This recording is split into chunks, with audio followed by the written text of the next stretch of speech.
कि निद्रा के समय, सोते समय ऊर्ध्वपुंड्र नहीं होना चाहिए, और सोते सोते पधार गए तो कम से कम तिलक के सहारे तो सदगति हो जाएगी। इसलिए तिलक निरंतर मस्तक पर रहना चाहिए। हम अपने पूज्य गुरुदेव भक्तमाली जी के साथ राजस्थान के एक गांव में गए। हमारे श्री गोविंदास जी को पता है,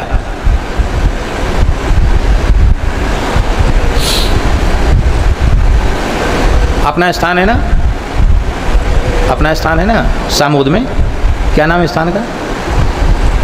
खेड़ापति। महाराज जी की कथा थी, दास भी गया था, खेड़ापति की बात।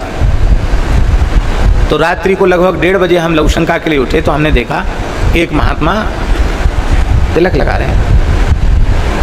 तो हमने उनसे पूछा कि महाराज अभी तो 1:30 बज रहा है, तिलक कैसे, स्नान कर लिया? बोले नहीं गुरु भाई, हम भी थोड़ी देर पहले उठे थे, अपने राम उठे थे, तो हम वो दर्पण लगा हुआ था, उसमें नज़र पड़ गई, तो हमारा तिलक नहीं है। तो हमने कहा तिलक पधरा लें। हमने कहा क्यों? सवेरे स्नान करते तो लगा लेते, अभी इतनी रात को लगाने की क्या आवश्यकता है? बोले कोई गारंटी है कि सोते सोते नहीं मरेंगे? कितने सोते सोते पधार जाते तो बिना तिलक के सूना मत्था रहेगा तो पता नहीं कहाँ जाएंगे। तिलक रहेगा तो तिलक के नाते कम से कम ठाकुर जी की सन्निधि में तो पहुँचेंगे।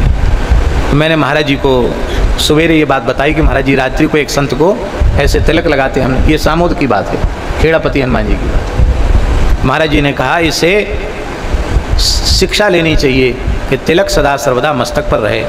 हम लोग तो एक बार तिलक पधरा लेते हैं तो जब तक फिर स्नान न करें तब तक तिलक मस्तक से जाता नहीं है, और स्नान के बाद भी तत्काल जल का तिलक आसन तक पहुंचने के पूर्व जल का ही तिलक धारण करना चाहिए, पर बिना तिलक के एक क्षण भी नहीं रहना चाहिए।